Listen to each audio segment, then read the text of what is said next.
இன்றைக்கி இந்த வீடியோவில் சிம்பிளான மெத்தடில் எப்படி பாக்ஸ் ஃபோல்ட் பண்ணலான்னு சொல்லி தான் பார்க்க போகிறோம். இப்போ நீங்கள் வந்து இன்னொருத்தவங்களுக்கு கிஃப்ட் பண்ணணும்னு இருப்போம் இல்லைங்களா? ஸோ அந்த மாதிரி இருக்க டைம்லலாம் நம்ம இந்த மாதிரி பாக்ஸ் ஃபோல்ட் பண்ணிவிட்டு நம்ம சாரிக்கு கொடுக்குற அந்த பாக்ஸ்லேயே வந்து ரொம்பவே கம்ஃபர்டபுளாக வச்சு கொடுத்தோன்னு வச்சுக்கோங்களேன். ஸோ ரொம்பவே வந்து அவங்க சர்ப்ரைஸ் ஆவாங்க. ஸோ அதுக்கு நீங்கள் அவங்களோட ஹைட் மட்டும் தெரிஞ்சிருந்தால் போதுங்க, சாரி வந்து ப்ரீப்ளீட் சூப்பராகவே பண்ணலாம். அதெல்லாம் எப்படின்னு தெரிஞ்சுக்கணுன்னா இந்த வீடியோவை ஸ்கிப் பண்ணாமல் பாருங்கள். இந்த வீடியோ பற்றின உங்களோட கருத்துக்களை நம்மளோட கமெண்ட் பாக்ஸில் சொல்லுங்கள். லைக் பண்ணுங்கள், ஷேர் பண்ணுங்கள். ஸோ ஃபஸ்ட்டு வந்து ப்ளீட்டில் வந்து ஃபஸ்ட்டு இம்பார்ட்டன்ட் என்ன பார்த்தீங்கன்னா பல்லு ப்ளீட்டு. ஸோ இது வந்து நம்ம கண்டிப்பாக ஒரு ப்ரைடுக்கு இல்லைன்னா ஒரு ஃபங்க்ஷனுக்காக தான் நம்ம வந்து கிஃப்ட் பண்ணுவோம்ல. ஸோ அந்த மாதிரி இருக்கிற டைமில் ப்ளீட்ஸ் வந்து நல்லா நெருக்கமாக குட்டி குட்டியாக நீங்கள் எடுத்தீங்கன்னா, அதாவது பார்டர்லேருந்து ஒரு ஹாஃப் வந்து மெஷர் பண்ணி நீங்கள் எடுத்துட்டு உள்ளே இருக்கிற ப்ளீட்டில் சேம் மெஷர்மெண்ட்டாகவும் பார்டர் மட்டும் ஸோ கரெக்டாக அவங்களோட பாடி மெஷர்மெண்ட்டுக்கு தகுந்த மாதிரியும் நீங்கள் வச்சிங்க அப்படின்னா ஸோ உங்களுக்கு வந்து பல்லு ப்ளீட் ரொம்பவே பர்ஃபெக்டாக வந்துடும். நீங்கள் உங்களோட கெஸ்ட்டுக்கு சாரி ப்ரீப்ளீட்டிங் பண்ண போகிறீங்க அப்படின்னா, ஒரு சர்ப்ரைஸாக பண்ணணும் அப்படின்னா கண்டிப்பாக அவங்களோட ஹைட்டு மட்டும் தெரிஞ்சு வச்சுட்டாவே போதும். மற்ற எந்த மெஷர்மெண்ட்டுமே நம்மளுக்கு தேவையில்லை. ஸோ ரொம்பவே சூப்பராக ஸோ அவங்க பாக்ஸ் வந்து ஓப்பன் பண்ணி பார்க்கையில் ஸோ நார்மலாக சாரி அப்படின்னு தான் சொல்லி பார்ப்பாங்க. பட் அதுவே வந்து ஒரு ப்ரீப்ளீட் பண்ணி நீங்கள் இமீடியட்டாக ட்ராப் பண்ணிவிட்டு வர சொன்னால் கூட அவங்க ரொம்ப சர்ப்ரைஸ் ஆவாங்க. ஸோ நீங்கள் பிகினர் ஸ்டேஜில் இருக்கீங்க, எனக்கு வந்து அந்த ஸ்கொயர் டைப் இருக்கிற பாக்ஸ் ஃபோல்ட் கரெக்டாக வரமாட்டேங்குது அப்படின்னாலும் நீங்கள் இந்த டைப்பில் வந்து நீங்கள் பாக்ஸ் ஃபோல்ட் பண்ணி கொடுக்கலாம். அதாவது பாக்ஸில் போடுற மெத்தடில் பண்ணுற box folding. So chest pleat பொறுத்தளவுக்கு நீங்கள் ஸ்ப்ரெட்டிங் வந்து கண்டிப்பாக உங்களோட பர்ஸ்ட் மெஷர்மெண்ட்டுக்கு தகுந்த மாதிரி நீங்கள் வந்து ஸ்ப்ரெட் பண்ணணும். ஸோ எவ்வளோ ப்ளீட் வந்து நீங்கள் பல்லு ப்ளீட் எடுக்கிறீங்களோ அவ்வளோ ப்ளீட்டுக்கு எல்லா ப்ளீட்டுமே இருக்கிற மாதிரி இருக்கான்னு செக் பண்ணிக்கோங்க. பார்த்தீங்கன்னா இப்போ உள்ள ஒரு ப்ளீட் வந்து இருக்குது. ஸோ அந்த மாதிரி எவ்வளோ ப்ளீட்ஸ் எடுத்தாலும் கரெக்டாக அந்த எல்லா ப்ளீட்ஸும் அரேஞ்ச் பண்ணிவிட்டு அந்த டிஸ்டன்ஸும் ஈவனாக இருக்கிற மாதிரி பார்த்துக்கோங்க. ஸோ பார்த்தீங்கன்னா அவ்வளோ ஒரு நீட்டான ஒரு லுக் இருக்கா. ஸோ அதே மாதிரி இன்னொரு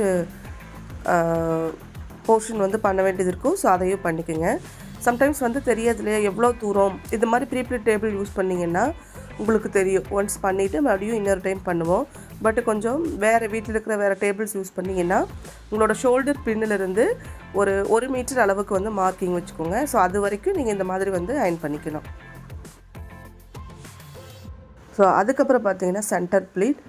இந்த சென்டர் ப்ளீட் எங்கேருந்து எடுப்போம் அப்படின்னா நம்ம ஸ்டொமக் சைடு வந்து ஒரு பின் பண்ணுவோம்ல. ஸோ அந்த பின்லேருந்து ஹிப் மெஷர்மெண்ட்டுக்காக ஒரு பின் பண்ணுவோம். ஸோ அந்த பின்னுக்கு இருக்கிற கேப்பில் தான் வந்து நம்ம சென்டர் ப்ளீட் வந்து எடுப்போம். ஸோ இன்கேஸ் அவங்க ரொம்ப லீனாக இருக்காங்கன்னா உங்களுக்கு இந்த சென்டர் ப்ளீட் வந்து தாராளமாக 10-12 ப்ளீட் வரும். கொஞ்சம் உடம்பாக இருக்காங்க அப்படின்னா 6-7 ப்ளீட் வரைக்கும் வரும். இல்லை அவங்க ப்ளீட் வந்து நிறைய கேட்குறாங்க அப்படின்னா நம்மளும் இதே மாதிரி தான் பல்லுக்கு எப்படி உள்ளே இருக்கிற ப்ளீட்ஸ்லாம் குட்டி குட்டியாகவும் ஃபஸ்ட்டு ப்ளீட் வந்து பார்டர் வந்து பெருசாக வச்சோம்ல. ஸோ அதே மாதிரி தான் நீங்கள் இந்த சென்டர் ப்ளீட்டுக்கும் நீங்கள் அதே மாதிரி தான் நீங்கள் ஃபாலோ பண்ணணும். ஸோ சில பேருக்கு டவுட் இருக்கும், எப்படி வெறும் ஹைட்டை மட்டும் வச்சு ப்ரீப்ளீட் பண்ண முடியுமா அப்படின்னு. கண்டிப்பாக 100% முடியுங்க. மார்க்கெட்டிங் எப்படி பண்ணுறது அப்படிங்கிறதுலேருந்து ஒரு கிளைண்ட்டை பார்க்காம கூட நம்ம எப்படி மெஷர்மெண்ட் எடுத்து ப்ரீப்ளீட் பண்ணலாங்கிற வரைக்கும் உங்களுக்கு ப்ரொஃபஷ்னலான இன்ஃபர்மேஷன்ஸ் எல்லாமே உங்கள் கிளாஸில் ஆட் ஆயிருங்க. ஓகே, இப்போ நம்ம வந்து எப்படி பாக்ஸ் ஃபோல்ட் வந்து சாரியோட பாக்ஸ்லேயே வந்து கவர் ஆகிற மாதிரி எப்படி பண்ணலான்னு சொல்லி தான் பார்க்க போகிறோம். ஸோ இந்த ஸ்டேஜ் வந்து பார்த்தீங்கன்னா நீங்கள் பிகினர் ஸ்டேஜில் இருக்கீங்க, உங்களுக்கு அந்த ஸ்கொயர் டைப் பாக்ஸ் ஃபோல்ட் வரல அப்படின்னாலும் நீங்கள் இந்த மாதிரி பாக்ஸ் ஃபோல்ட் வந்து நீங்கள் வந்து பண்ணி கொடுக்கலாம். ஸோ நான் அதுக்காக ஃபஸ்ட்டு ஃப்ளஃபியாக இருந்த ப்ளீட்ஸ் எல்லாமே நான் வந்து அயன் பண்ணிக்கிறேன். ஸோ இப்போ வந்து சாரியை வந்து அப்படியே இந்த உள்சுத்து பகுதி உங்கள் பக்கம் இருக்க உள்சுத்து பகுதியை டேபிளுக்கு அந்த சைடு எடுத்து போட்டுருங்க. இப்போ இந்த ப்ளீட்டையும் நீங்கள் டேபிளுக்கு முன்னாடி இருக்கிற மாதிரி எடுத்து போட்டுருங்க. இது ஃபஸ்ட்டு ஸ்டெப்பு. ஸோ கண்டிப்பாக எடுத்து போட்டுட்டு நீங்கள் என்ன பண்ண அந்த கண்டிப்பாக சாரீ வந்து உள்ளே மடங்கிட்டெல்லாம் இருக்குது. ஓகேங்களா, சில சாரீஸ் சாஃப்ட் சில்க் சாரீலாம் இருந்தால் ரொம்ப வளவலன்னு இருக்கிறனால கொஞ்சம் நீங்கள் அதெல்லாம் செக் பண்ணிக்கணும். இப்போ போட்டு அந்த உள்சத்து பகுதியை மறுபடியும் ஃப்ரண்ட்டில் எடுத்து போடுங்க. இப்போது இந்த ஃப்ரண்ட்டில் எடுத்து போடுற இந்த உள்சுத்து பகுதி தான் ஒரு 3 ஃபோல்டாக நம்ம சாரீக்கு தகுந்த மாதிரி ஃபோல்ட் பண்ணிக்குவோம். சில சாரீஸில் வந்து உங்களுக்கு 2.5 ஃபோல்டு அந்த மாதிரி வரும், சில சாரீஸில் 3 ஃபோல்டாக வரும். இப்போ சாரியோட பல்லு போர்ஷன் அந்த செஸ்ட் ப்ளீட் போர்ஷனை டேபிள் மேலே எடுத்து போட்டுக்கோங்க. ப்ளீட்ஸ் எல்லாம் கரெக்டாக இருக்கிற மாதிரி அரேஞ்ச் பண்ணிக்கோங்க. நம்ம நார்மலாக பாக்ஸ் ஃபோல்ட் பண்ணுறப்போ நம்ம என்ன பண்ணுவோம்னா அந்த செஸ்ட் ப்ளீட் மட்டும் ஃப்ரண்ட்டில் கொஞ்சம் எடுத்து கொண்டு வருவோம். ஸோ இதில் அப்படி பண்ண வேண்டியதில்லை. நம்ம ஷோல்டர் பின் மட்டும் கரெக்டாக அந்த சாரீ உள்சுத்து போர்ஷனோட கரெக்டாக இருக்கிற மாதிரி மட்டும் பார்த்துக்கோங்க. நான் இப்போ கிளிப் பண்ணியிருக்கிற ஏரியா.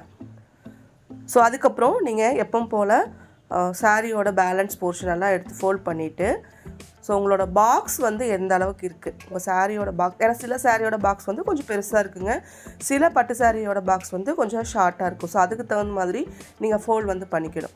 கரெக்டாக இந்த பல்லு போர்ஷன் வந்து சென்டரில் இருக்கிற மாதிரி நீங்கள் இருக்கிற மாதிரி பார்த்துக்கணும். ஓகேங்களா? ஸோ நீட்டாக எல்லாம் வச்சுட்டு, இப்போ எப்படி நம்ம நார்மல் ஒரு பாக்ஸ் ஃபோல்டுக்கு சாரியை உள்டாவாக திருப்பி போடுவோம் அதே மாதிரி திருப்பி போட்டுக்குங்க. இப்போ பார்த்தீங்க அப்படின்னா இந்த பல்லு போர்ஷன் மட்டும் நீட்டாக சென்டரில் வருது. ஸோ அதே மாதிரி இன்னர் ஃபோல்ட் பண்ணிவிட்டு, இப்போ இந்த எக்ஸஸாக இருக்கிற இந்த பல்லு போர்ஷனை அப்படியே வந்து உள்ளே ஒரு கேப் இருக்குது பாருங்கள், ஃபஸ்ட்டு அதில் ஒரு கேப் இருக்கும், அதில் அப்படியே வந்து உள்ளே டக்கிங் பண்ணி விட்டுருங்க. ஸோ ப்ரீப்ளீட் பொறுத்தளவுக்கு நார்மலாக நம்ம எப்படி ப்ரீப்ளீட் பண்ணுவோமோ அதே மாதிரி தான் பண்ணுறோம். ஃபோல்டிங் மட்டும் நம்ம மாற்றி பண்ணியிருக்கோம், அவ்வளோதான். ஸோ கண்டிப்பாக இந்த வீடியோ உங்களுக்கு ரொம்ப யூஸ்ஃபுல்லாக இருந்திருக்கும்னு நினைக்கிறேன். ஸோ நீங்களும் இதே மாதிரி ட்ரை பண்ணி பாருங்கள். ஸோ கிஃப்ட் பண்ணுற மாதிரி இருந்ததுன்னா கண்டிப்பாக நீங்கள் இந்த மாதிரி உங்களோட ஃப்ரெண்ட்ஸ்க்கு சர்ப்ரைஸ் பண்ணுங்கள். ஸோ நம்ம சேனல் வீடியோ உங்களுக்கு பிடிச்சிருந்துச்சி அப்படின்னா லைக் பண்ணிக்கோங்க, ஷேர் பண்ணுங்கள். கிளாஸ் பற்றின டீட்டெயில்ஸ் இல்லை வீடியோஸ் பற்றின டவுட்ஸ் ஏதாவது இருந்தாலும் நம்மளோட கமெண்ட் செக்ஷனில் கமெண்ட் பண்ணுங்கள். தேங்க்யூ.